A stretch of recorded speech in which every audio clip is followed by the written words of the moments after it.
হয় নিশ্চয়কৈ হেঁপাহৰ অনুষ্ঠানটোলৈ মাজত মাত্ৰ ৬টা দিন বাকী আৰু ইতিমধ্যে আমি নিউজ লাইভে ধাৰাবাহিকভাৱে দেখুৱাই থাকিবলৈ আমি চেষ্টা কৰি আছোঁ যে জ্যোতি বিষ্ণু সমন্বয় ক্ষেত্ৰৰ পৰিৱেশ কিয়নো জ্যোতি বিষ্ণু সমন্বয় ক্ষেত্ৰতেই অহা ৬, ৭, ৮ ফেব্ৰুৱাৰীত তিনিদিনীয়াকৈ শ্ৰীমন্ত শংকৰদেৱ সংঘৰ ৯৫ সংখ্যক বাৰ্ষিক অধিৱেশন অনুষ্ঠিত হ'ব আৰু ইতিমধ্যে এই জ্যোতি বিষ্ণু সমন্বয় ক্ষেত্ৰত প্ৰায় ২০০ৰো অধিক শিবিৰ আচলতে ইয়াৰ সেৱকসকলে তেওঁলোকে নিৰ্মাণ কৰিছে। প্ৰায় ২ মাহ জুৰি এই সেৱকসকলে এই যি শিবিৰ তেওঁলোক নিৰ্মাণত তেওঁলোক ব্যস্ত হৈ পৰিছে আৰু সমান্তৰালকৈ আচলতে সেই শিবিৰসমূহ নিৰ্মাণ কৰাত আচলতে এক অঘোষিত প্ৰতিযোগিতা বৰ্তমান দেখা পোৱা গৈছে। প্ৰতিটো প্ৰাথমিকৰে প্ৰতিগৰাকী সেৱকেই কিদৰে আচলতে সুন্দৰকৈ নিজৰ যিটো শিবিৰ সজাই পৰাই তুলিব পাৰে তাৰ প্ৰতি বিশেষভাৱে তেওঁলোকে মন কৰা বৰ্তমান পৰিলক্ষিত হৈছে। প্ৰায় ২০০ৰো অধিক শিবিৰ ১৮০ ফুট দৈৰ্ঘ্য ১৬ ফুট বহল এইসমূহ শিবিৰ। এই শিবিৰসমূহ দেখা পাইছে যে কেমেৰা পাৰ্চন মাইনাই দেখুৱাইছে যে চৌদিশে কেৱল ব্যস্ততা আৰু ব্যস্ততা তাৰ সমান্তৰালকৈ আন এখন মই শৰাই দেখুৱাবলৈ চেষ্টা কৰিছোঁ। মাইনাক অনুৰোধ কৰিছোঁ যে এইভাগ হৈছে শৰাই। এই শৰাইভাগ আচলতে শিবিৰৰ সন্মুখভাগত তেওঁলোকে সজাই পৰাই তুলিছে। প্ৰায় এসপ্তাহ জোৰা প্ৰচেষ্টাৰ অন্তত এইভাগ শৰাই তেওঁলোকে সম্পূৰ্ণ প্ৰাকৃতিক উপাদানেৰে এই শৰাইভাগ তেওঁলোকে তৈয়াৰ কৰিছে। আমাৰ লগত আছে শৰাইখনত জড়িত এগৰাকী সেৱক, আমি তেওঁৰ পৰা জানিবলৈ বিচাৰিম কিদৰে আচলতে সজাই পৰাই তুলিছে। কৃষ্ণ কৃষ্ণ।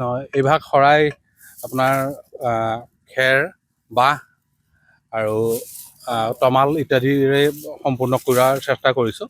ওপৰৰ অংশটো খেৰৰ ওপৰৰ অংশটো আমি কহুৱাই দিছোঁ শৰাইভাগত। তাৰ একেবাৰে ওপৰত কলচী যিভাগ আছে সেইভাগ আমি শৰণ খেৰে দিছোঁ। তলৰ এইখিনি আমি বাঁহ আৰু শৰণ খেৰ দি পেলাই বনাবলৈ চেষ্টা কৰিছোঁ।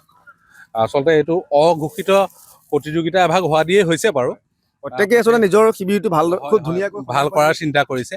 আমিও এই ক্ষেত্ৰত অকণমান আগবাঢ়োঁ বুলি ভাবিলোঁ আৰু অকণমান ব্যতিক্ৰমী চিন্তাৰে বাকী সকলোৱে বাটচৰা দিয়াৰ ব্যৱস্থা কৰিছে। আমি ভাবিছোঁ তাতকৈ অকণমান ব্যতিক্ৰম কৰিব পাৰোঁ নেকি, আৰু এই ব্যতিক্ৰমী চিন্তাটো লৈয়ে আমি শৰাই এভাগৰ চিন্তাটো কৰিলোঁ। আচলতে এইটো কোন প্ৰাথমিক আপোনালোকৰ? আমাৰ পাৰিজাত প্ৰাথমিক, উত্তৰ জামুগুৰি। হয় কৃষ্ণ। এয়া আছিলে এগৰাকী সেৱক আৰু ইতিমধ্যে দেখা পাইছে যে প্ৰত্যেকেই আচলতে ব্যতিক্ৰমী ধৰণে তেওঁলোকৰ শিবিৰটো তেওঁলোকে নিৰ্মাণ কৰাৰ চেষ্টা অব্যাহত ৰাখিছে। ইয়াতে সম্পূৰ্ণ প্ৰাকৃতিক উপাদানে আচলতে এইসমূহ শিবিৰ তেওঁলোকে নিৰ্মাণ কৰিছে। প্ৰত্যেকেই বাটচৰাৰ সন্মুখত নিজে সজাই পৰাই তোলাৰ চেষ্টা কৰিছে। আন এটা শিবিৰ দেখুৱাবলৈ চেষ্টা কৰিছোঁ। এইসকল হৈছে আই মাতৃ। এই আই মাতৃসকলে ইতিমধ্যে তেওঁলোকৰ শিবিৰৰ সন্মুখভাগ সুন্দৰকৈ পৰিষ্কাৰ কৰি বৰ্তমান তেওঁলোকে মচি তেওঁলোকে চাফ চিকুণ কৰা তেওঁলোক ব্যস্ত হৈ পৰিছে। দেখা পাইছে এইটো হৈছে এটা শিবিৰ।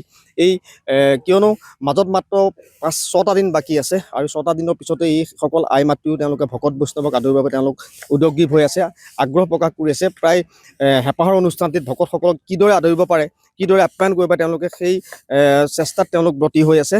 আমি এগৰাকী আইৰ কাষলৈ যাব বিচাৰিছোঁ।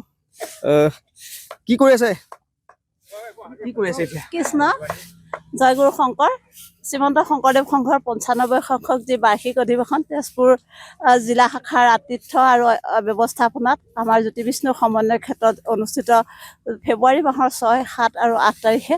তাৰ কাৰণে আমি যি ভকত বৈষ্ণৱসকল আহিব আদৰিবৰ কাৰণে আমাৰ আজি শিবিৰৰ কাম শেষ হোৱা নাই, তথাপি আৰু কিছু কাম আছে। আমি আজি তাত শ্ৰমদান কৰিবলৈ আহিছোঁ। হয়, এতিয়া আমি ইয়াত ঠাই মচি আছোঁ, তাতে চাফ চিকুণৰ কাম কৰি আছোঁ আৰু আমি আশা কৰিছোঁ এই অনুষ্ঠানভাগ মানে সুকলমে হৈ যাওক আৰু আগৰ যি অনুষ্ঠানবোৰ হৈ আছিলে তাতকৈ যাতে সৰ্বাংগ সুন্দৰ হ'ব পাৰে, আমাৰ তেজপুৰ জিলাৰ যাতে আমি নাম উজ্জ্বল কৰিব পাৰোঁ তাকে কামনা কৰিছোঁ। আৰু অসমৰ প্ৰতিজন ব্যক্তিকে বা মানে ভকতমান বৈষ্ণৱসকল যাতে ইয়াত আহি আমাক সহযোগিতা কৰি যাতে এই অনুষ্ঠানভাগ কৃতকাৰ্যতা কৰে তাকে কামনা কৰিছোঁ। কৃষ্ণ। এয়া আছিলে আই মাতৃসকল। মই এগৰাকী সেৱকৰ কাষত যাব বিচাৰিছোঁ।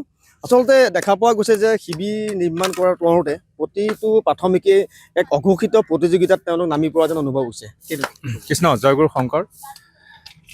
ইয়াত ৯৫ সংখ্যক যি বাৰ্ষিক অধিৱেশন ইয়াত অনুষ্ঠিত হ'ব ৬, ৭ আৰু ৮ ফেব্ৰুৱাৰী।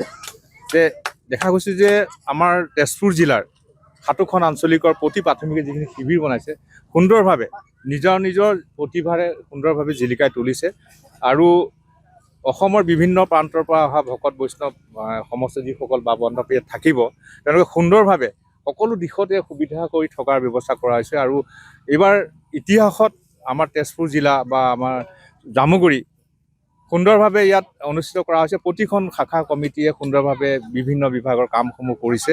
ইতিমধ্যে প্ৰায় 95% কাম আপোনাৰ সম্পূৰ্ণ হৈছে আৰু আমি সেয়ে আপোনালোকৰ নিউজ লাইভৰ যোগেদি সমূহ উত্তৰ পূৰ্বাঞ্চলৰ সকলো ভকত বৈষ্ণৱ সকলোকে আমি আমন্ত্ৰণ জনাইছোঁ, আহক আমাৰ জামুগুৰি জ্যোতি বিষ্ণু সমন্বয় ক্ষেত্ৰত উপস্থিত হৈ আমাৰ বৈকুণ্ঠপুৰীত পৰিণত হ'বলগীয়া এই সমন্বয় ক্ষেত্ৰত সকলোৱে যাতে আধ্যাত্মিকতাৰ গুৰুজনাৰ সকলোৱে সেৱা কৰিব পাৰে, তাৰ বাবে আমি সকলোকে আপোনালোকৰ জৰিয়তে আমন্ত্ৰণ জনাইছোঁ।